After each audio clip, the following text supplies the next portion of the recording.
SEC and now ACC champion Tennessee Volunteers are on their way to the National Championship Series this weekend. My name's Frank Rock. This is the Foreign Sports Channel. Thank you for tuning in to Volunteers. Take care of business today. They get 3 in the first. They never look back. The game's never close today. They left, no doubt, for all those saying they didn't deserve to be there. Florida State was screwed, blah, blah, blah. The best team left, no doubt today. Tennessee erased apart from their past 2 years ago. They overcame the Link Jarrett obstacle. They're on to the national championship this weekend, Saturday night, 7:30. Then Sunday, and if needed, Monday. So they'll wait on. If Texas A&M wins tonight, we know it's Texas A&M. If they don't, then that means it's Texas A&M, Florida tomorrow, and the winner faces Tennessee. This team feels like a team of destiny right now. This team feels like one that, they just come in today. Florida State was a little bit behind the 8 ball, going to the bullpen. Their main guy that they threw today, Abraham, had not thrown in, 3 weeks? And I know they had to do what they had to do, but they got behind quick. They got behind early, and they didn't come back. And, let's go ahead and put it out there. Player of the game, Xander Sechrist. I don't think there's no doubt about that. I don't think there is. The dude just keeps delivering. The dude just keeps getting it going. What else can you say, man? What else can you say? The guy's pitching awesome baseball right now. So before we go any further, make sure you like this thing, you share it, you subscribe. We're way down tonight, man. This is, I thought it'd be up a little bit. Evidently, excitement like last Friday brings the viewers. Tonight, we're at a little bit about 48. I know there's a football recruiting show. This ain't fall season. It's baseball season. Come on in and enjoy some baseball tonight. Guys, football's still a few months away. We'll talk about that in a couple of months. Evidently, I'm not good at it, according to one guy on here today. It's all right, though. So that's okay. 7-2, never in doubt tonight. From the first batter of the game, Christian Moore gets on base. Blake Burke. I want to talk about the first inning. I thought there were a few things in that first inning. So Moore gets on Burke. Base hit. Florida State's defense was playing they were playing the bag, and then Burke hits. The base hit moves Moore around, and they end up, just making things happen in that first inning, just moving guys around. Amick hits the grounder to third. The guy bobbles it. They get the force play on that one, goes 1-0. Trying to think where they went from there. Dreiling walked. Inslee comes in, gets the base hit that scores Amick. And then trying to think where they go from there. I know they got 3 in the first. And then they go, a little bit of it's escaping my mind here just a little bit. So, but I know, bottom of the first inning, first 2 guys out, third guy gets on base, and then their fourth guy, Dinges, hits one. I thought, based on his reaction, he had hit a bomb. Here, Kavaris Tears goes back. Two games in a row. Phenomenal catches in center field. Make no mistake about it, this outfield can cover a lot of ground. I don't know, my camera just got fuzzy. There we go. But this outfield, man, with Tears and Inslee still feeling the effects of the other night. Chapman was in right tonight, Tears in center. I thought all 3 guys played great tonight in the outfield. I really did. Just a great job by them. I'm going to get a couple chats. I'll get some super chats, and then I'll go through your chats as well here. So we got Blueberry J24 said, let's go. Going to the finals. Go Vols. Yes, sir. Absolutely.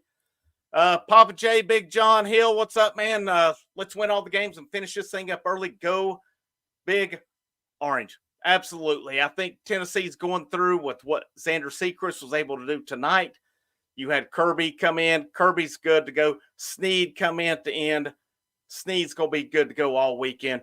this Tennessee pitching staff is going into the weekend about as full as they can be. Their lineup, their rotation is set to go. You're going to be ready to go Saturday night with Stamos Causey. You're going to be good to go on Sunday with Drew Beam. And then if you get to Monday, I think based on what Xander Sechrist did tonight, if you have to go to that, he'll be good to go with it. So, they're set up. They're set up. This team's set up to win a national championship right now. They've won an SEC championship. I'm making a joke right here when I say they've now won an ACC championship as they just put out the best 3 ACC teams of the year on their side of the bracket. Now they're ready to tackle either Florida or Texas A&M.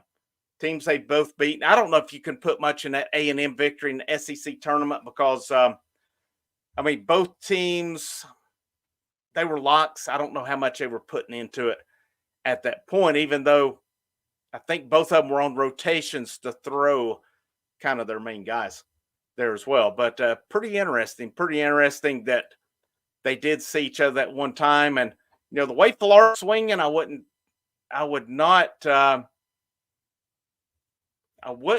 be surprised to see Florida. I'm okay with seeing Florida.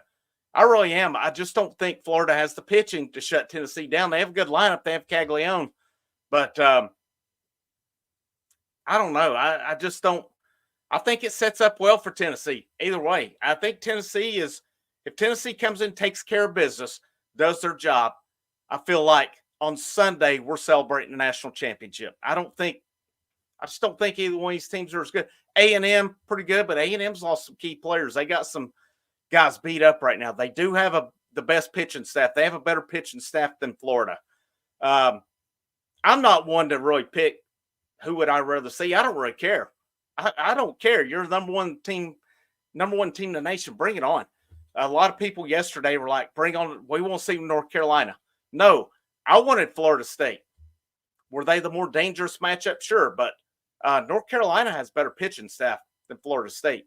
Florida State has better hitting lineup, but Tennessee's pitchers tonight, Xander Sechrist is on a roll right now. He is on a flat out roll. B.S. Osborne for $5. Thank you so much. Thank you, all 3 of you, for your generosity. I greatly appreciate it. Go Big Orange. Let's go bring the national title home to Knoxville.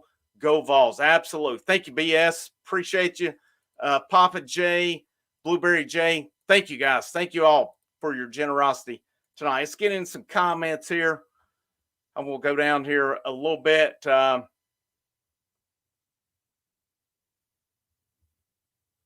Tennessee, before I get to them, we'll go through them here just a little bit. But, man, it just kind of seemed like destiny tonight as well. Tennessee got some breaks tonight.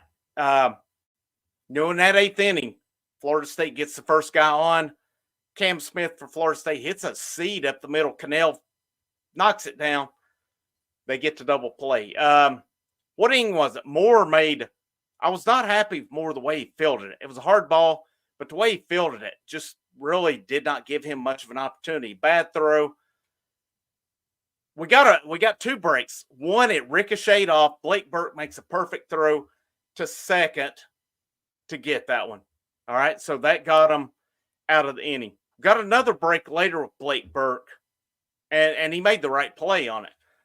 Florida State guy was lollygagging on it.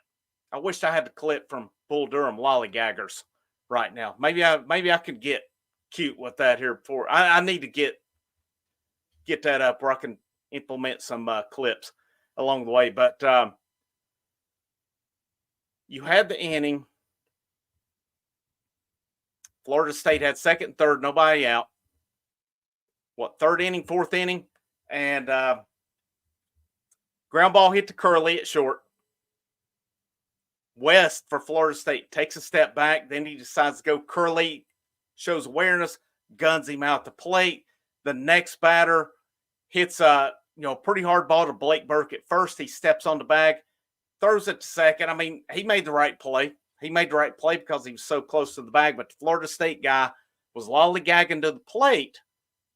Had he scored, that run would have counted since Blake Burke had taken the force off. If Burke had fielded that one, thrown directly to second, and then come back to him, If they would have gotten to double play that way, it wouldn't have mattered. But Tennessee got some breaks tonight for sure, but they made their own breaks as well. Florida State has nothing to cry about tonight. There's nothing for them to cry about. The better team won tonight.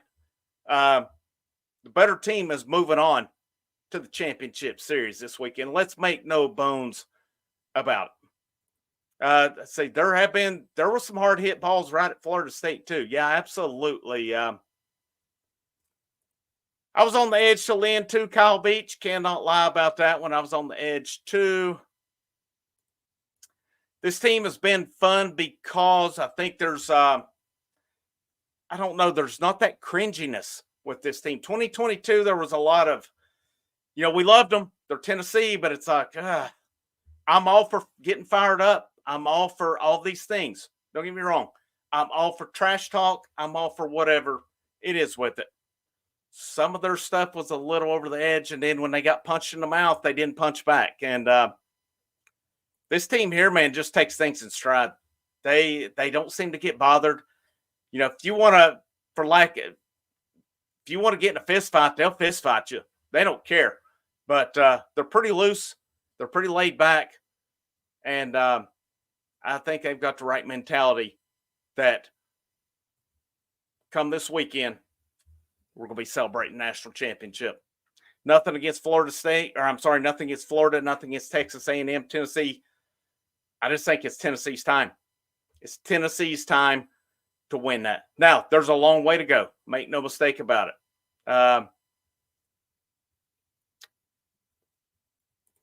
Baseball is indeed leading the way. And I hope people are tuned in for baseball tonight. It's not football season. I'm just going to smile and grin and bear tonight, boys. So, ladies and gentlemen, Ronnie Freeman says the Vols are playing for a title. Go Vols. What an awesome game. Absolutely. And the good thing about it is they got up early and they did not look back. This was the first game today I've been nervous. I was nervous at the start of it. I was fired up this morning. I was nervous. I took a nap before the game. I woke up nervous. I've not been nervous the first two games of the World Series. I was nervous today for some reason. But, and I was still on edge throughout the game because I know this is a Florida State team. You make mistakes, they can make you pay.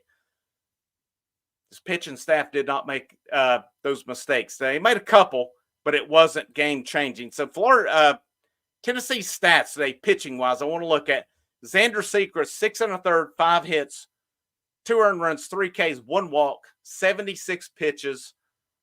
This dude has lowered his ERA by almost a run per game in the last month. He was over 4.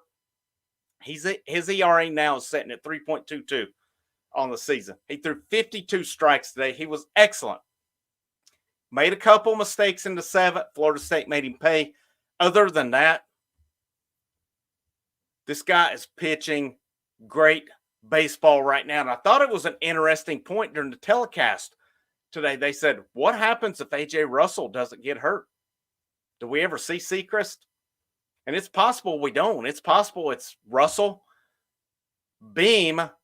Now, I don't know what they would have did with Causey. I think they would have had to have found a way, but I don't think it's as cut and dry as that because Sechrist, you think about that first weekend, it was Russell, Beam, Sechrist. And Causey come in and relieved Russell on Friday night. So I don't know that it's as cut and dry as that because that was the rotation from the get-go. So, that one's an interesting, that's a if. But what we know is they're going to stick with what they've got right now. 136 people in here tonight. Great crowd. Great crowd. Like I always say, the biggest thing to share this out, get this thing growing, it's basically from your content, from your feedback. Guys, it is what it is. Providing a lot of basketball. Had a Lady Vols video last night. Tried to provide a lot of baseball. Getting a little bit into football. I'm going to be honest, and football recruiting is tough because, especially this time of year, and a lot of you probably know this. I hate to do this. I have to kind of make my case here while I'm on air, though. If you listen to my football recruiting, I seem kind of indecisive on it. It's because football recruiting at this point is indecisive. Um, it's a lot of what I think. Unless a guy commits, shuts it down, is not taking visits, then I don't think there's really a certainty. Why the flips his camera keep doing this? I don't get it. But football recruiting, as a lot of you know, is really indecisive. It just really is. And I don't want to sit here and tell you I know for sure David Sanders is coming to Tennessee when he's taking a visit to Ohio State and possibly more on it. Or, Gibson, who decommitted from Southern Cal, I can't sit here and tell you for sure he's coming to Tennessee because Georgia's still a factor in that. It's just not, I'm going to tell you what I think on it.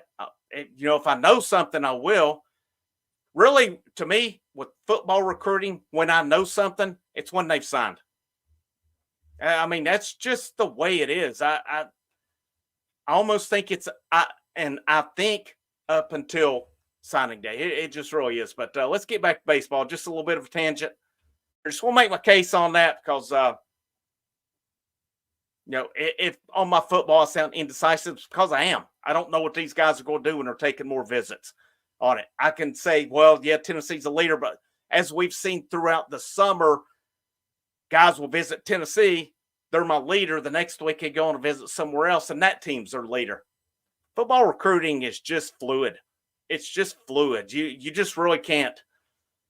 It's not like baseball. Basketball can be a little more fluid. Football is the most fluid and the most inconsistent that there is. I mean, it just really is. Got Sanders Rux here. What's up, Sanders? Appreciate you. Says what Florida State fans have to say now. Can't blame the umpire today. That is an absolute fact. Thank you so much for your generosity. Thank you for the super chat. Super chats do go back into the channel. By the way, they are put back into the channel. So thank you guys for your generosity. They have nothing to say. They were wanting Tennessee again. They got what they wished for. Sometimes you better be careful what you wish for, because I played two narratives this morning when I did a Keys to Victory. Florida State can play woe is me all they want to. They can, disregard all the mistakes they made throughout the game. They made them today as well. Tennessee made a few today also, but Florida State made more. It should have been a closer game, honestly, at the end without some Florida State mistakes. But the bottom line, when it boils down to it, Tennessee's a better baseball team. Link Jarrett, who kept referring to 2022, kept wanting to refer to that. Link Jarrett's out. Link Jarrett's gone. Cannot be happier to see Link Jarrett go to the house. I've heard enough about what he did in 2022 on it. Get in some comments here, and then I'll get into a little bit more as we go down the line here. So, Vols playing for a title. Go Vols. What an awesome game. Tim Dewberry says, awesome game, still have work to do. Yeah, absolutely. Absolutely. Here, D. Hurt says, pitching was outstanding, very few walks. I'm going to piggyback on that one. Here, D. Hurt, let me see what you got here. So, walks tonight, 5. Sechrist 3, Cannell 1, Sneed 1 as well. That's a pretty good night's work, to be honest with you. Pretty good night's work. Tennessee had 3 walks. They had 9 strikeouts. As far as their batters, they had 5 strikeouts as a rotation tonight. I want to look at Florida State's side of it, actually. So Florida State, of course, 5 Ks. They only walked once. What? Okay, the box scores off here. Florida State walked 3 times. Florida State's pitchers, 3 walks, 9 strikeouts. Did Tennessee? Let me double check this. Hang on just a minute. Okay, I looked at it wrong. Yes, Sechrist had 1 walk. Cannell and Sneak did not have walks. I'm sorry. I'm glad I double checked that. So 1 walk on the night. 1 walk. That is efficient pitching for Tennessee tonight. Burt got his 20th home run. They did not say how far he hit that. That was a mash. I would venture to say it was 420 at least. but I'm not sure. Who would we rather play in the championship? I mean, if we really look at it from a pitching standpoint, I think Florida. I think Florida may be a hitting lineup than A&M, though. I mean, I don't care. I honestly, I don't care. I think Florida comes in with their pitching. I think Tennessee would put them out too. I don't think there would be any doubt about it. I don't think Florida has the pitching to match up with Tennessee.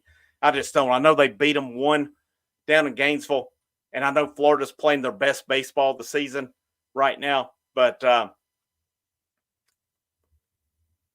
don't know. I still expect A&M with their pitching to win out. I think A&M has a better pitching staff.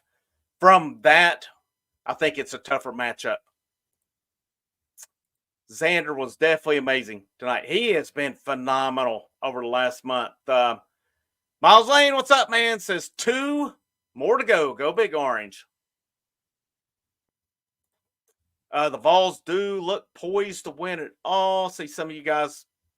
I kind of agree with this one, G. White. Rather play Florida. They're low on pitching after tonight and tomorrow. I don't care either way, personally, but in that standpoint, I agree with that.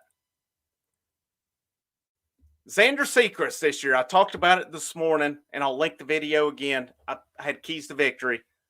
And I said, you go back to that Georgia game. Game 3 of that series against Georgia. Georgia had lit the scoreboard up 2 nights in a row on Tennessee. And Xander Secrets, Nate Sneak come in on Sunday and shut them down. Xander can do it.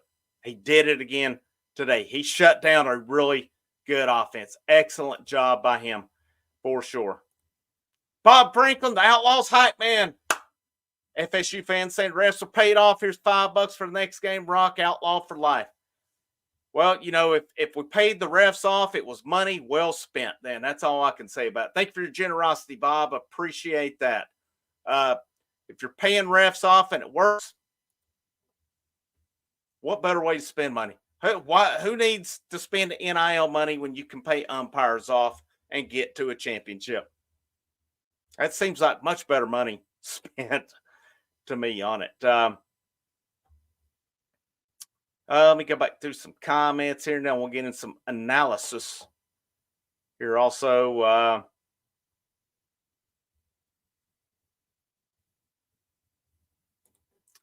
Secrets has been lights out. I think he's been their best pitcher here recently. That's taken nothing away from anyone else. He's been lights out. He really has. Tim Dewberry says he thinks Florida wins tonight. A&M wins tomorrow. I'm curious. Florida was on a roll this morning. They were on a heater this morning. 15 runs, 7 runs in the first on Kentucky. Sent Kentucky home on it. I think I wouldn't be surprised to see Florida win tonight either. But the one thing I wonder about is Florida's pitching, what they have available. A&M should be in pretty good shape, kind of like Tennessee was.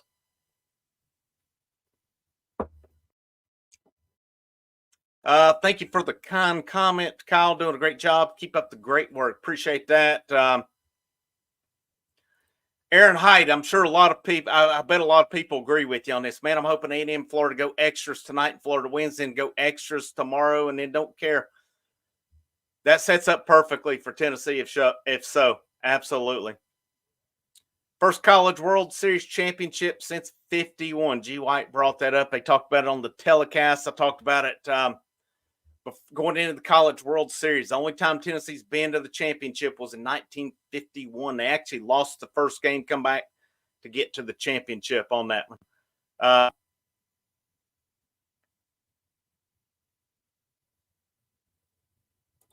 Here we go.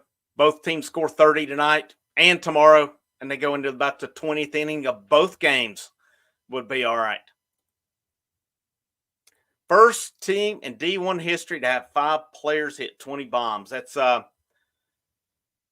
pretty good. I would love to see them get on a roll this weekend and hit. What do they need right now? 11 bombs to set the record. That'd be awesome. But I don't want to go 3 games to do it. I want to see them do it, win it in 2 games. So, if we hit 11 bombs in 2 games and win it, that'd be phenomenal. Papa J says, smash that like button. Absolutely. Smash the like.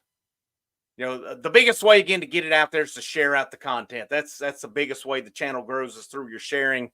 Um, I can put all the content out there is on it. If it's not good, if it's not liked, if it's not shared, it's not going to get out there. So thank you guys so much. I don't know why my camera keeps getting foggy tonight. Maybe I need to invest in a new camera here. It's a fairly new camera is a bad thing about it. So your camera's a little hot. It's a pretty good point for FSU hitting against the SEC, a different beast. SEC undefeated. Tennessee's your ACC champions as well. It's a pretty cool thing when you're not in the conference, yet you win the conference championship. Pitching showed up again tonight. The fielding. Let's get to the fielding here. It's pretty good. It's a pretty good segue here. Fielding, not perfect. Not perfect. Could have been better. Could have been better for sure tonight. But they did make some plays. I thought Curley, I said I needed Dean Curley to play some good shortstop tonight. I apologize for messing with his camera. The thing keeps getting cloudy and foggy tonight. So I do apologize for it, guys. I thought Curley was solid. I thought he did a really good job. He had I don't even know if it was considered an error. That was a tough ball. It was an in-betweener. He did the best he could. He had in his glove, and it got out. I thought last two games he's been really solid at shortstop. Christian Moore had a couple good plays, had some plays that I didn't think he handled too well. They worked out, though. It worked out. Infield overall did a good job. We almost had deja vu all over again. What that first batter, Burke, that it was almost reminiscent of Friday night. Here, Burke gets off, but he did get back. He made the play. He almost set that tone again tonight, but thankfully he didn't. He was able to get back and get that taken care of as well. Joseph Harris. Appreciate it. Joseph says, keep up the good or the great work. Not good. He says great. Thank you, Joseph. Thank you for your generosity. Again, you guys and your generosity is awesome. Thank you guys so much for it. I really appreciate it. And again, I promise you, it will go into helping make the channel better along the way. That is a certainty as well. Kavaris Tears is a baller, man. Right field, center field, what have you. Dude just plays ball. I'm not even sure. This is one thing I'm really kind of unsure of on this team. Let me pull up UTSports.com. I'm not sure exactly who works with the outfielders on this team. So I'm going to pull this up here and look at. I'm looking at the freaking basketball team here. Let's look at the because I know Elander's hitting. I know Frank Anderson's pitching. Of course, you got Richard Jackson. You got Parker Serrano. You got Luke Bonfield. It doesn't really state on here who works exactly with the outfield, but whoever is, man, this outfield is playing big time. They're playing some big time baseball. And what I like about them, they're showing no fear. They're crashing into the wall. They're not afraid. You had the Florida State guy that caught the ball at the edge of the warning track, and then he went crashing into the wall. It was a good play. Don't get me wrong, but the crashing into the wall by him was not needed. Inslee and Tears, they eat it. They went down eating it for the team on that. This is a pretty good point here. Greenway said, yeah, this team is strong. Even better, we're playing our best when it matters most. I thought a big key when I previewed going in, I'll link all these things at the end here as well. But a big thing going into the College World Series, I thought a big key for this team to kind of get that mental block off of them was to win that first game. And especially the way they did it, I thought it set up really well for them as well. So, some things I want to get into about the game. Then I'll get more in your comments here. Again, thank you guys for tuning in. Again, we got 132 right now. We got a good crowd in here tonight for sure. Hopefully we'll have a good crowd Saturday. Hopefully we'll have a good crowd Sunday, and we will sit here and talk national championship. And I can't make any. If we finish the story on Sunday or Monday, I don't care which day it is. I don't know, guys. I don't. We may have to put a rated R. I don't know. There may be a lot of excitement on that one. We'll see. We'll try to keep it as composed as possible. But it's been a long time since we've seen a national championship in Knoxville. There's a long way to go, so I'm not getting ahead of myself on that. Make no mistake about it. Whoever Tennessee faces, they're going to have to bring it. They're going to have to bring it. They just went through the ACC gauntlet. The SEC gauntlet's a whole other animal, though. We all know it. We know it's going to be tougher along the way. Even though they won the conference title, they won the conference tournament. Whoever they face out of A&M in Florida, it's going to take their best. Let's make no ifs, ands, or buts about it. But this lineup tonight, your 1 through 5 guys went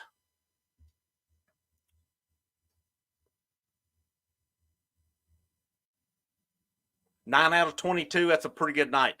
That's a pretty good night to play. Didn't get much out of the bottom. Tears 0 for 4. Curley was 1 for 4, had the double. Chapman 0 for 4, 2 Ks. Cal Stark 0 for 3 with a walk and 3 Ks. With Cal Stark, it's one of 3 things at the plate. This is not me being negative or none of that. It's either walk, home run, or strikeout. There's no in between on it. There just isn't. And you know what you're getting. He calls a good game. He is that threat. Teams are not running on him either. It's a little bit what surprised me is that teams have not even tried on him. Looking more at that lineup. Left on base tonight, 7. I think that's a pretty good night. 9 strikeouts. That's, but 5 of them come from the bottom. Actually, 6 come from your bottom 4. Dreiling had 2. Burke had 1. Did Curley really get charged with an error in that first inning? The fact that they didn't charge some of those errors the other night, I don't know. I guess I see it a little bit. It was in his glove. But I think that's a tough one. Extra base hits. Tennessee had 4 extra base hits tonight, 2 walks. They had the 1 stolen base by Dreiling, got thrown into the outfield. He made it to 3rd on it. Tennessee had a little bit more opportunity. Again, this could have been a closer game.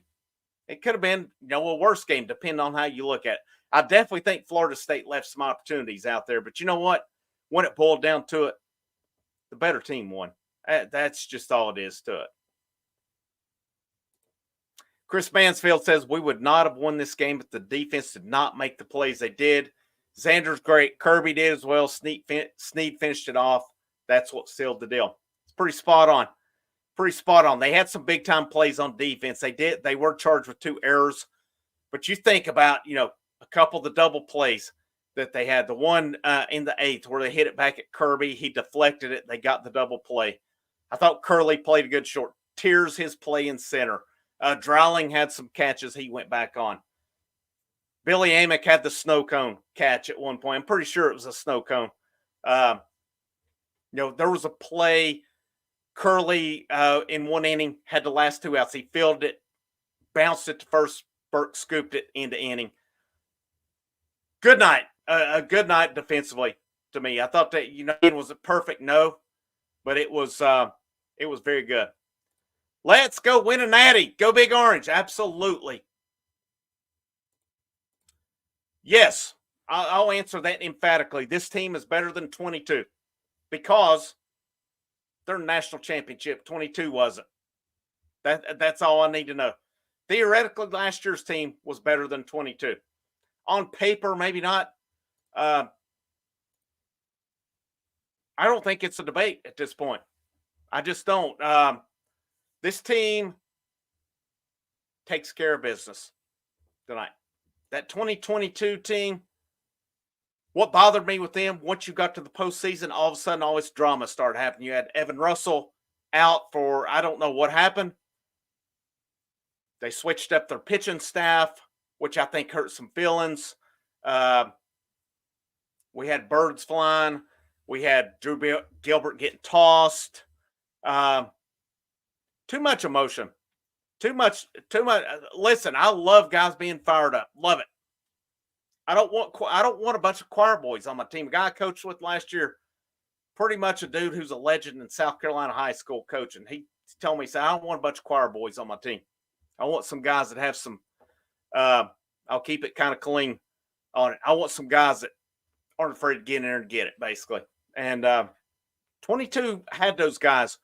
But when it boiled down to it, when Notre Dame hit them in the mouth, they laid down and didn't handle it. And I don't know. There's a part of me wonders if there, once with the pitch and stuff, if there weren't some issues. There's a certain common denominator in 22, 23, there were issues. And supposedly when he transferred this year to another school in the ACC, I've read there were issues with them and they were preseason number 1. If it looks like a duck and if it quacks like a duck, then by God, it is a duck. I don't know. And I've said it's a guy I would love to have still on the team. Don't get me wrong, based on his talent. But if there's issues, I don't know about 22.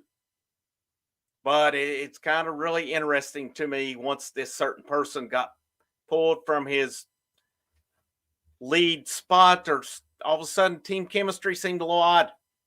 At that point. I don't know. This team seems more cohesive. They seem more together. I go back to Friday night. Stamos was pissed when he got pulled on 8 pitches. But you know what? As soon as we was shined over to the dugout, Stamos is the main guy up on that dugout, beating it, cheering on Causey to get out of it. That's the difference in this team. That's the difference. They're pulling for each other. They love one another. They love playing with one another. I don't think you can beat that. I just don't. This team's much better than 22 just because of that. And I could go position by position on it, and I might do that here in just a few minutes. We'll look at it here. 5 players with 20 is pretty nuts. Right to Vape says we're taking the whole damn thing. Let's go. Florida State, I'll be honest, I don't know why they didn't throw Arnold tonight. This is that point of the year. I think Ben McDonald called it. He said you're dealing with what's the player feel like, what's the parents, what's the agent and all feel like. They're looking out for themselves on that one. I'm really surprised we did not see Arnold tonight. You can't. I just don't think at that point you can put it off till tomorrow. You just can't. You got to throw your best to get to the next game. And you know, I don't know everything that goes into that, but it was a poor decision. Whatever it was. If Arnold could have been available and they didn't throw him, it was a poor decision. But I don't know everything that goes into it. I'm not going to sit here and act like I do know on it. He would have been on short rest. He's thrown a lot of pitches, but I still I don't know, man. I don't see how you don't throw him with the season on the line on that on 5 days rest. That's just me. But Eli Smith says was impressed how they handled the win. Business as usual. Herman Ellison says this team is in the zone or in a zone. Absolutely.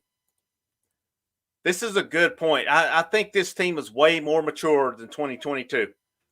And when it got to it, when they started getting the scrutiny and stuff, people's going to hate Tennessee baseball because of that 2022 team. And I love that team. I love those guys on it. But there's some guys on it that couldn't handle it when it got too much. Me Drinker, what's up, man? This team's built way different. I think so as well. It's a good point, Kyle Slaughter. A possible, if Tennessee wins it, they'll get to a 60-win season. That's pretty phenomenal. Absolutely. This is a good point. This team acts like they've been there before. 22 didn't. They just didn't. So basically, yep, see, pitching was big today. Sechrist was phenomenal.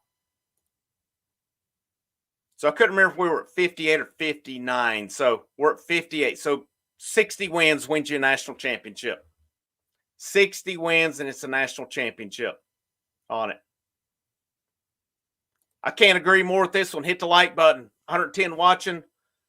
Let's see where we're at right now. We're at 117. Let's share that thing out. This is the channel for Tennessee baseball. For it. This is where I'll get on my little tangent fired up on it. All season long. After the first freaking game of the season, I was live. That weekend, live. Midweek games, I did some live. I kind of backed off on it a little bit with basketball going on and such. Covering every game, previewing every game, giving a post-game recap every game. All of a sudden, we got people. It's cool to do. Tennessee's playing for the national champ. They're in the tournament. It's cool to do. I'm going to cover baseball now. This is the place for it. All right? This is the place for baseball. It's the place for basketball as well, men's and women's. We got some work to do on football. We're going to get there, though. If you're tuning in somewhere else for baseball, you're in the wrong place. I'm just going to tell you that now. If you're tuning in to watch football tonight, you're in the wrong place. It's baseball season. Here. So come on in here. This is a really good point. I like this one. So P13 Man 2013 says, I think the 22 team helped Vitello learn how to manage these situations. I think so as well. I really do. I think the managing style has been a lot different. Let's see. Get in some more here. I think this is just a matter of, it's not a matter of if, but when it's announced. And that will be, wouldn't surprise me if next week that Tony Vitello is going to be compensated and that he will be getting a nice extension. Let's see what else we got here. Oh, Joseph Harris, I got my tickets for game 2. Man, that's awesome. That's awesome. I got a text from another buddy of mine here a minute ago, says he's leaving out Saturday morning as well. So that's a pretty cool experience. So good luck. Hope you guys have that. Jeanette Anderson, 7:30 Saturday night. I'm assuming it'll be ESPN on it. I think I saw where it's ESPN Saturday, ABC Sunday, and if needed, ESPN on Monday. But I do know it's 7:30 on Saturday night for sure. Let's see. We did not play A&M in the series. We played them in the SEC tournament. Florida did beat 2 out of 3.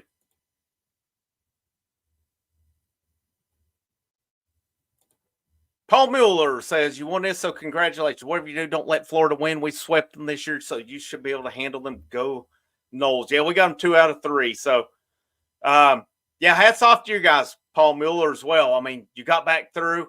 I know Friday was tough. Listen, I get it. I get it, man. It was a tough one both ways. But thank you for showing class right here as well. And, I think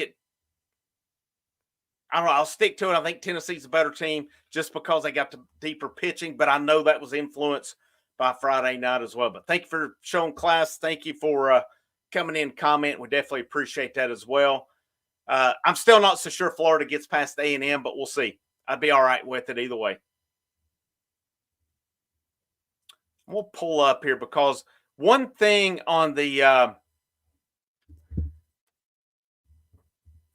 I know the schedule. I've gotten thrown off because it's listed in Central Time if you pull it up. Let me pull it up here on NCAA.com. I did see tonight it will be 7:30 Saturday night.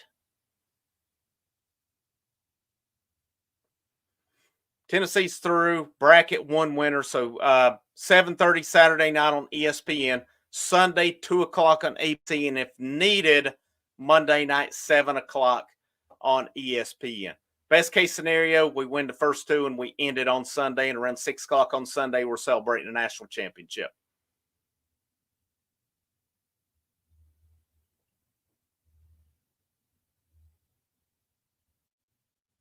Yep, definitely beat A&M in the SEC tournament. That was a low-scoring game, if I'm not mistaken. Road to 60. It's going to take 60 to win national championship. You don't get to 60, it's coming up short. Florida State could hit for sure. I think you got to give credit to Tennessee staff today. They shut them down. Florida State made some mistakes, but, we'll see. I think you have to, right, Debate. I mean, if you're, it's a good point. Train that the wall doesn't exist, and hopefully you got guys letting you know where you're at. But if you're timid about the wall, it's going to lead to mistakes. And unfortunately, it cost us our center fielder playing the field tonight. But Tears picked right up where he left off. He crashed it. I loved it. He got up and looked like he had some interesting words to say, and he just flung the ball in about a mile. It was pretty awesome. I think that was a tone setter as well. Tennessee already up. That happened. I think that was, we're here to win tonight. JL says Vols on a mission. We'll try to get caught up here. I know I'm a little bit behind.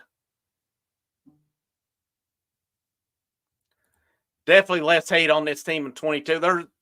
Let's face it, Tennessee's going to get hate. It does not matter. It doesn't matter what. If there's any guys out here, some of these old baseball blowhards or what have you, saying this team doesn't play the right way, they're full of shit.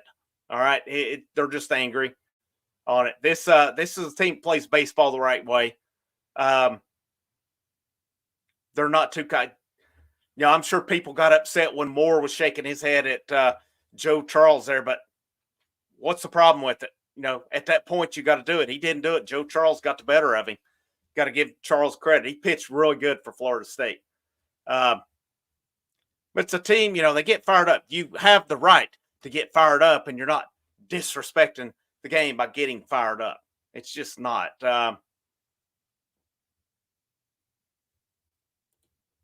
Stark Exodus 2015. Yeah, that's about right.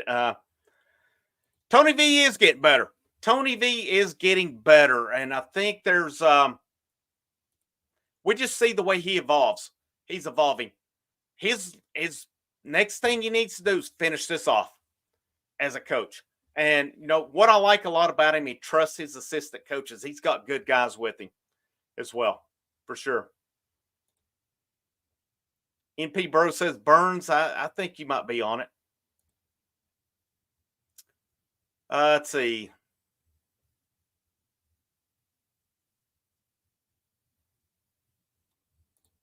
Okay. So this is interesting. If Arnold had a blister, so that okay. I was not aware of that, so I may have missed that somewhere along the line.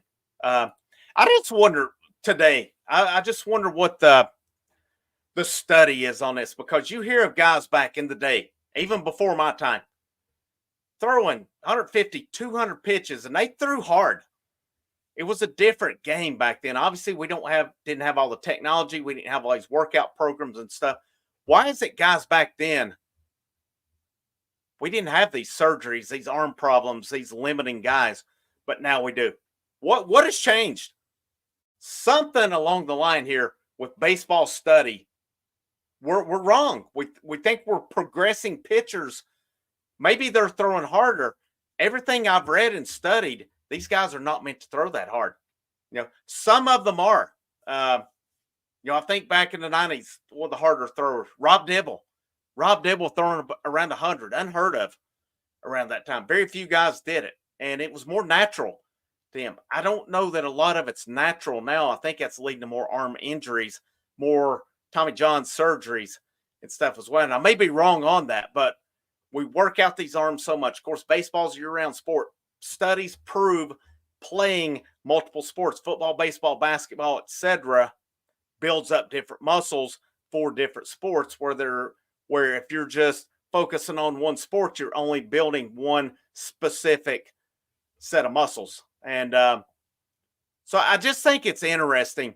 And I'd like to study that to know why arms back, Bob Gibson, a lot of these guys were able to throw so much and they still threw hard and no problem. Yet guys today, it's like the West Virginia pitcher against North Carolina threw 144 pitches, and people are like wanting to brand people over it or wanting to fire it. Oh, this is blasphemy. Arms are still meant to do it. It's just a matter of how they're managed or not. I think this, I felt like after Friday, we weren't losing another game this year. I kind of felt the same. Once Tennessee got that one through John Baxter, I agree with you. I kind of felt like once we got through that one, we were good. If we would have lost that one, I still think they could have come back and beat Florida State. But obviously it made things better because Florida State, their pitching was spent today. And their pitching, their relief guys, give them credit. They did a pretty good job. But, they had to throw a guy who hadn't thrown, 3 weeks. And that was really kind of the difference in the grand scheme of things. Tennessee got out. I mean, they made things happen today. Football recruiting is absolutely gaming. Nothing is sure with football recruiting until signing day, when they sign on that dotted line. And I'm not even sure it's anymore for certain then. If they decide all of a sudden they don't want to come, there's been guys in the last year who've signed places and decide they didn't want to go, and they get their release and go elsewhere. So, yeah, if I cover recruiting and I'm uncertain, it's because I'm uncertain on it. It's not because I'm not doing my research or anything like that. It's just because I've seen too many guys have Tennessee out in front coming out of their visit. They go on another visit, and all of a sudden Tennessee's not the leader. It's just so fluid. It's so uncertain on it.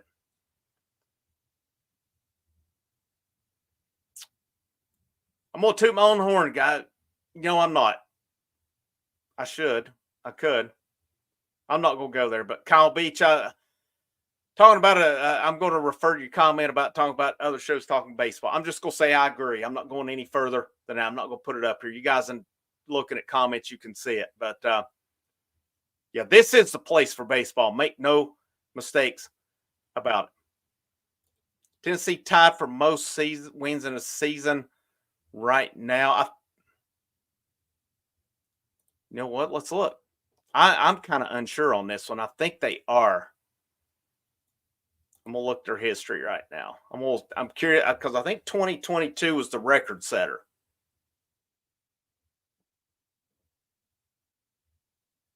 Year by year results. Here we go. 24 has 58 wins now. Is that right? 58? 2022 had 57.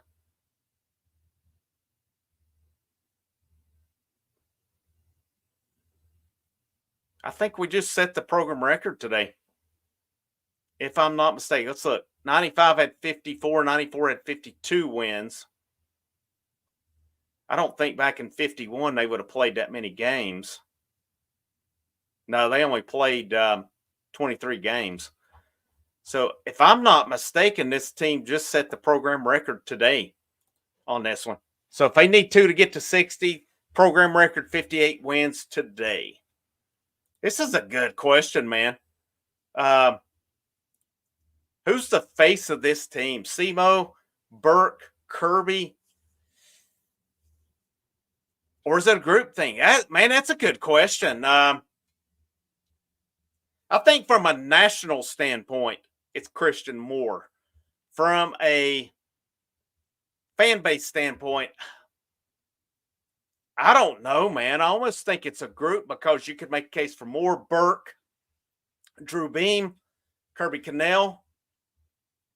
Kirby's probably your most popular guy on the team, I would venture to say. A lot of people were pretty high on Drew Beam, like him really well. Love Drew, but I've heard good things. A buddy of mine who had season football tickets was telling me at one point, he was talking about how much he liked Beam, and he said in his section where he sits, he says he's seen Beam at football games, and he said people will hit him up for autographs, pictures.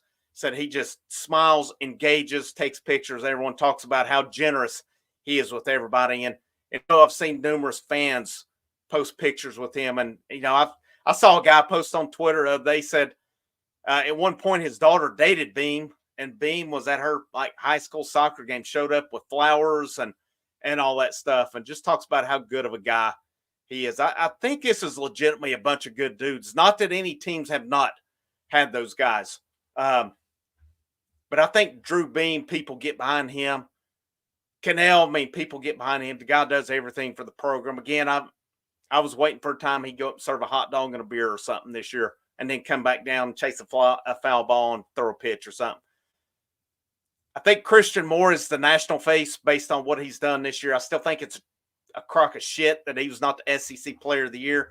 And I think it's two things can be true. He could have been SEC Player of the Year because he was SEC Triple Crown winner, Charlie Condon National. I think both things were fair on that.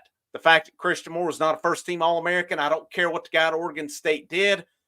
Here's what you had a case of. He's a great player. You should have made room for it somewhere on there. Condon, Bazana, I think's his name, from Oregon State. They were preseason. They were the preseason darlings coming in. Christian Moore, Jack Caglione, them two guys, though, I'd go to bat with them any day of the week. Condon, when he got his chance against NC State in the Supers, he choked. Bazana, he's not even there. Christian Moore's still doing his thing. Second cycle in College World Series history. Did his thing again today. I don't know, man. Give me Christian Moore over any of them, any day of the week, right here. And, Kylie McDaniel, they talked about his draft rankings, having Moore up to 12th right now. I'm kind of curious to see where Moore plays in the pros, because I think there's a possibility he could get shifted to the outfield. And they said the other night when Inslee come out, he was begging to go center field. I'd be interested to see that, actually. But that's a really good question. I don't mean to go on such a big thing, but I don't have a good answer on that one. Moore, Kirby, Beam, I think that's probably your three guys. Just so many guys on this team doing so many things with it. Team set has so many. Crud. Let me get here. Here we go. Has so many faces. Let's see. Ashley Schimonelli. I hope I said that right. And if I did not, I so apologize for that, as I do try to take pride in pronouncing the names right. So I just want to thank you for these after games lives.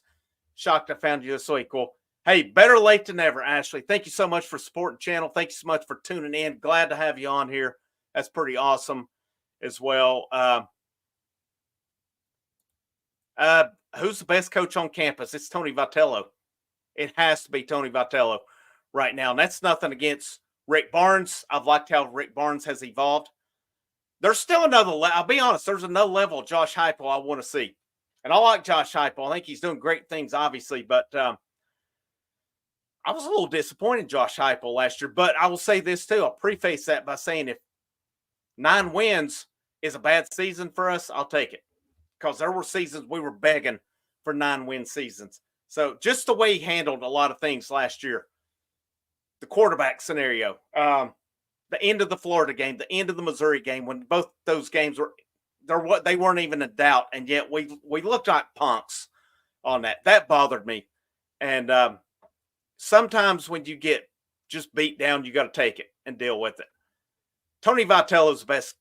He's the best coach on campus right now. I don't think there's a doubt about that one. What he's doing, I'm still going to have a piece. I've not done it yet because I don't want to jinx it. I'm really superstitious. Like you keep noticing I keep wearing this shirt every game. I've literally washed this shirt every game day. Once we've gotten, I think it was the Evansville series, I had worn it.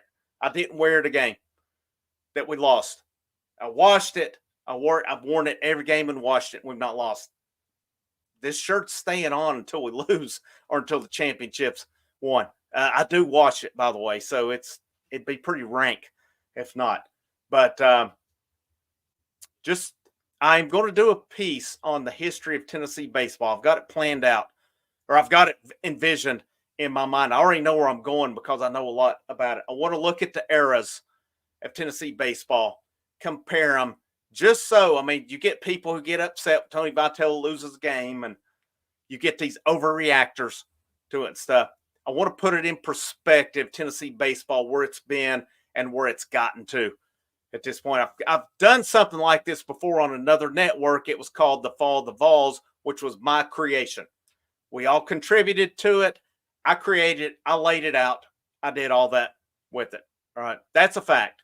So I want to do that with Tennessee baseball and work up through just the earlier years. I want to work up through the Delmonico era, the Todd Raleigh, the Dave Serrano, and up to Tony Vitello, just to really put it in perspective what Tony Vitello has done with this program, because he really took this thing from the ground up and has built an absolute juggernaut right now. I'll look at it now, it looks to me on the surface, how does this team get back to Omaha next year? But never doubt Tony Vitello, Frank Anderson, Elander, and his staff. They're the best.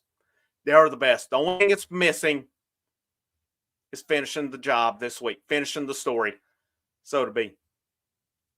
I think this is a good point. A&M does have some injuries right now, for sure. Absolutely. Next man up to crash into the wall. Whoever's in center, I'm sure they'll do it. Let's see here. This is a very good point. Tony Vitello took over in what was it, 17, 18? I know 18 season was his first. Didn't make the tournament that year. They made the tournament in 2019. Got put out in the Chapel Hill Regional. They were set up pretty good. 2020, COVID hit. 2021, made the College World Series. They went 2 and out. 2022, I mean, they had an absolute beast. It fell short. 23, arguably their best coaching job. They lost so much talent. Got them back with supposed clubhouse issues at one point. I don't even know if they're supposed. I think it's pretty well known that there were some issues. And then this year, what they've done. And I started to go back, man. There was a guy, he was a South Carolina fan. He put an article out about how this team was overrated. And he just wanted to mention who they lost. And I commented on it. I said, this is poor writing. This is not researched. None of this. I had another South Carolina fan that's like, well, just because you said it, you think it. The guy didn't mention it. That's what you get into with a lot of this stuff. Now, and I'm not going to lie, I mess up on stuff too. I'm not casting stones. It's hard to, you have to do your research on a lot of this stuff. And I figured out, even when you think you know something, you better double check it. Like me saying this game today was not an if game at some point. It was if Tennessee would have lost. Because I got it confused SEC championship. And there was a point I said that Tennessee's only first run win was 51. That was wrong. It was 9-5. They got to the championship in 51. But let's see. Jeff Puckett says he had a cut on his thumb. Yeah, I do remember hearing that. That's right.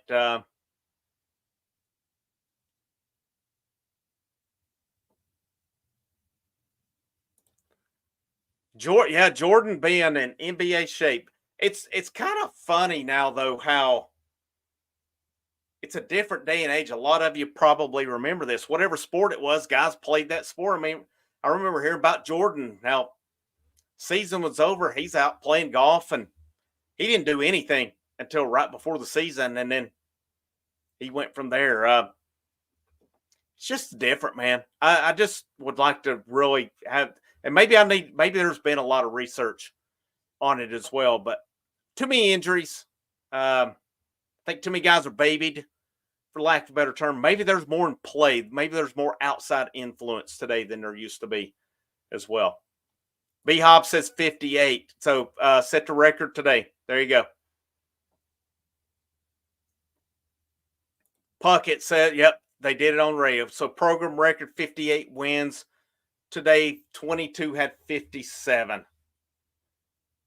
Oh man, this is a good topic right here. Let me come back to this one, Sam. Let me get through the rest of these, and we'll come back to that one. I appreciate this, Eli. Yeah, trying to cover it all. Baseball, basketball, for sure. We're on it here. Football, we're getting there. Football, we're evolving with it. I know others cover football. There's some that just cover football. That's their choice on it. We're going all around on this one. I would really like to expand to more women's sports along the way, but I do have a goal in mind too, to kind of spin off of this, keep this channel, but I would really like to spin off in all baseball to major league, college, not be necessarily designated to like one team. I'll still keep my Tennessee channel because that's always going to be my love, but I would really like to spin off a baseball channel, just be all major league, college, a little bit of everything interesting, guys. I'm still thinking on that one. I'm still looking at ways to do that, but I'm probably putting the cart before the horse because this thing's still got a long way to go on it as well. Simonelli. There you go. All right. So I'll remember that the next time. Simonelli. Thank you. And thank you for not getting upset at me on that one as well. Let's see. Well, Kyle Beach, buddy, I'll tell you what, if you've been wearing the same drawers for 2 weeks, no need to change them now. So keep on wearing them for at least a few more days. So a few more days of funk is not going to hurt anything. Interesting point. No 10-run rule back when LSU set the record. Tony Vitello complained about this earlier in the year. He said, I don't like the run rule because that costs some of these guys getting in games. I think it's a valid point to make. If there had not been this run rule, would Tennessee have already set the record? Bob Franklin says, Kyle, mail them drawers to Georgia fans right after that natty. Absolutely.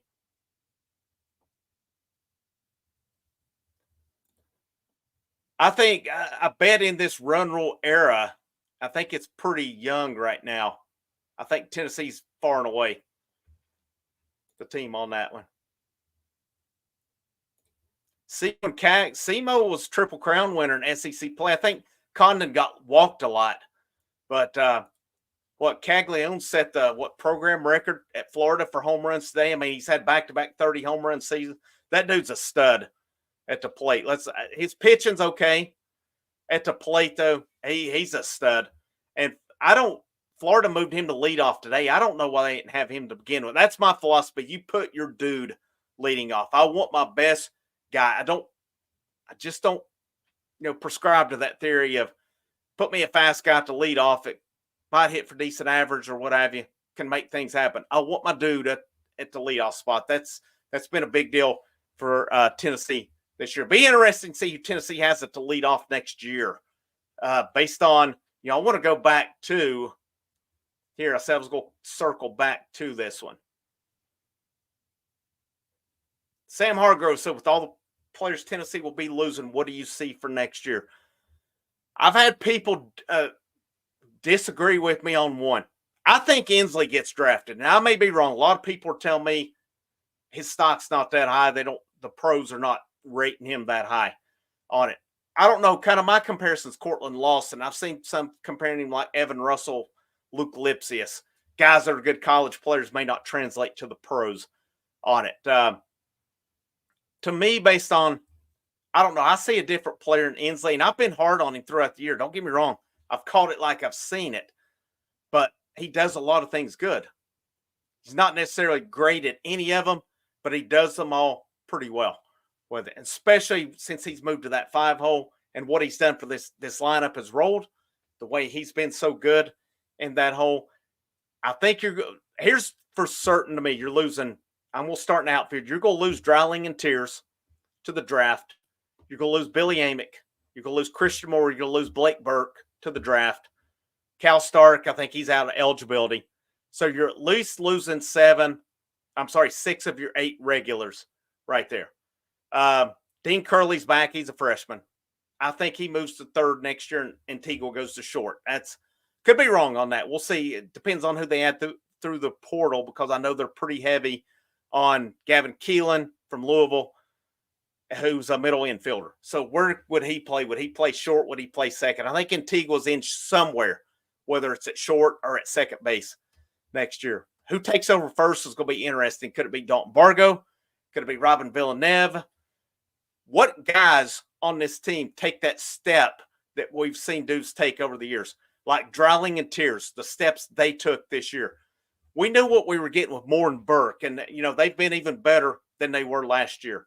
The key to this team, though, was your offense, guys like Dreiling, guys like Tears. If Inslee's back, that's a solid dude back. To me, it's a win-win. If he gets drafted, he gets to realize his dream. I don't think he comes back if he gets drafted. But if he is back, we've got a solid dude. We got a guy we've seen is not afraid. He'll run through a wall for this team. Definite leader of the team. Reese Chapman. I think Reese Chapman's an everyday outfielder next year. I expect Reese to take another step next year. He's had his moments this year. I expect him to take another step. What step does Villeneuve, what step does Bargo take? That's going to be key. They're freshmen coming in. And again, how many are they going to lose to the draft? I'm going to get more into that after the College World Series. We're going to hit baseball recruiting and look at that very thoroughly after it. I'll be honest, I'm not detailed enough on it right now. I'm not detailed on it enough right now. I'm getting ready to be, though. I promise you on that one. Pitching-wise, Stamos gone. I think Causey gets drafted, but could he be back? Because a thing I wonder about is his velocity. Major leaguers, it seems, wants that velocity. But I think a guy like Causey has a space on it. Beam's gone. Beam has eligibility. He's going to be drafted. Probably first couple, 2 or 3 rounds on it. Sechrist out of eligibility. Cannell out of eligibility. I think Combs gets drafted. Snead will be back. He's a true sophomore. He's not age eligible as a sophomore. Marcus Phillips will be back. I think he'll have a bigger role. Dylan Lloyd, bigger role. Remains to be seen. Do any other guys get drafted? So, what guys on this pitching staff takes another step? I know they were high on Matthew Dallas. They were high on Derek Schaefer. Those guys really didn't pan out for the most part. But what steps did those guys take here in the offseason? I think that's going to be big to them because you may potentially have 3 rotation spots. AJ Russell, Tommy John, I don't think you can count on him for next year. I know they're after Tommy Lepore from Wichita State. Based on his innings pitched, I think he would be a guy that would fit in as a starter. Does Nate Snead possibly move into the rotation next year? I think that's interesting to keep an eye on, even though I think he's in his role right now. And they made an interesting comment. I thought this as well. Based on Snead's his stuff, the strikeouts for the most part don't really add up. And I don't remember if it's Burke or McDonald said he gets to that point, he really doesn't have that closing pitch. And I think that's pretty true. I think he's got whether it's a fastball or a breaking ball of some sort, he needs that finishing pitch. I think that's the only thing Nate Snead's missing at this point. The guy's got good stuff. There's a lot to replace off of this team. And hopefully it's going to be a lot to replace off of a national championship team. You got to think guys in the portal are lining up to come here unless they're out for a bag of money. And, it just may not be the place for it. Vitello's it was all the rumors about Maui Ahuna last year and the money he got that supposedly caused some issues in that locker room. And Vitello said that they had to release a guy because of it. I can't help but think there was a certain pitcher was a big cause of a lot of the issues. And him moving on, I don't think it's a coincidence that and I've taken up for the guy because the guy gave it his all last year till the end. Gave it his all till the end. But, I don't know how much issues. And again, there's rumors there was issues at the ACC school that this guy went to this year, and they were the preseason number 1. You guys can put all that together with me. I don't have to spell it out for you on it.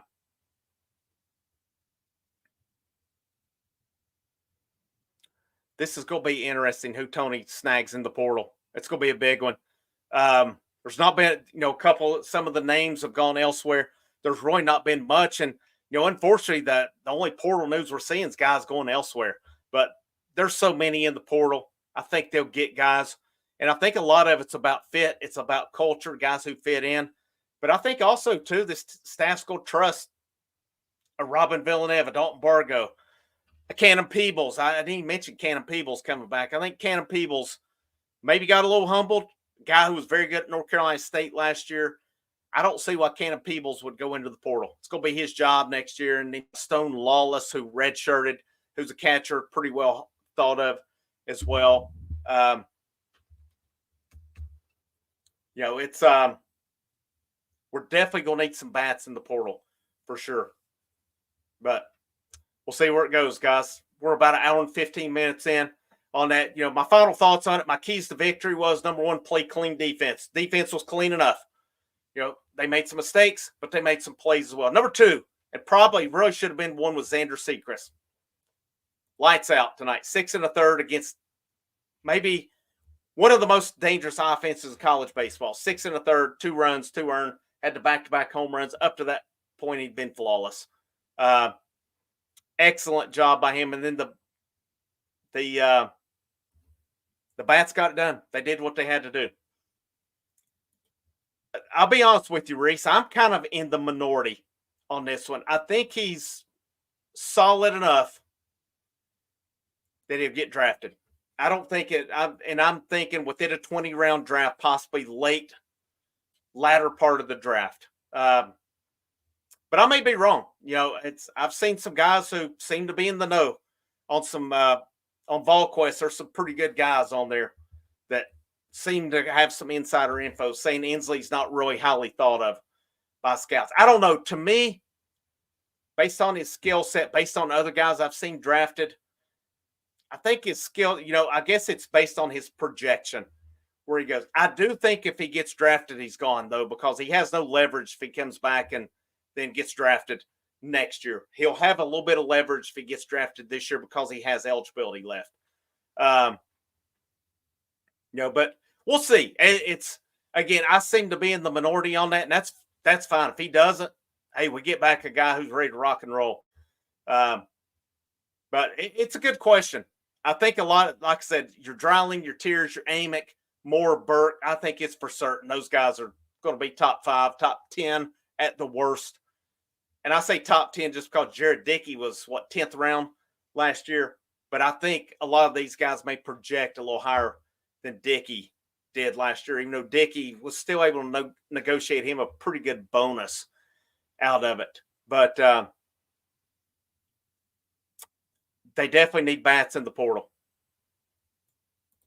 I don't know much. It's funny that Tony singled that dude out after the Evansville series. So I don't know if that dude has some eligibility left or not. But it made me wonder if it was kind of that, hey, man, we'll take you down here to Knoxville if you want to hit the portal type thing. Because Tony was very complimentary of him. And we saw that dude run through a wall for Evansville, and he come back out and played. He was a guy who would fit the Tennessee culture. Part of me wonder if Tony wasn't putting a hint out there. It's a very interesting point on that one.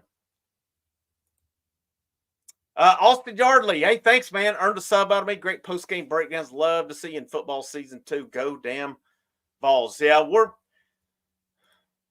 thank you. Thank you for subbing to the channel. Thank you for checking it out here. I don't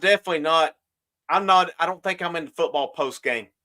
I just don't think I'm interested in it, to be honest with you, because as much as I love to watch football in the fall, I love the fall, especially here in the mountains. There's so much to do. I want to get somewhere to watch a game, but I don't know that I want to spend the time with doing a post game. And there's so many that does it that I just wonder if it's counterproductive, but I definitely have a lot of football covered coming up, and we're getting close to that amping up as well. John C., definitely appreciate that comment. Great channel, Indy Kid. This was was it the Super Regional one? This was in particular to Blake Sear, who was a Miami kid who visited and then committed to Florida. I've seen that was in particular. Apparently, he was there chasing a bag, and then he chose to go to Florida on it. I think that's pretty certain based on what I've seen. But I think we've hit about everything we're going to hit tonight on this. We're an hour and 20 in. Tennessee's rolling on to the National Championship Series on Saturday night, 7:30. We await. Is it Texas A&M or is it Florida? It's going to amp up a notch. Let's make no mistake about it. Tennessee just won the ACC Invitational. Now you're going to a whole other level against two of your hottest SEC teams, which is the best conference in college baseball. There's no doubt about that. So we'll see who it is. We may not know tonight on it. With the way Florida's playing, it would not surprise me to see Florida extend that thing. But I've got to think Florida's getting short on pitching at this point too. So, and I think that favors into Texas A&M's hands. My prediction is we'll see Tennessee versus A&M this weekend. And with A&M's injuries and stuff, frankly, I don't care who it is. I think Tennessee I think this weekend I'm expecting Tennessee to finish the job, finish the story, and that we're going to have a national champion this weekend. I'm going to wrap up on that one, guys. Thank you guys so much for your support. It's been a great night for Tennessee baseball. We're going to keep on rocking and rolling. My name's Frank Rock. This is the House of Orange Sports Channel. Last, most certainly not least, you guys know what's coming. Go Vols.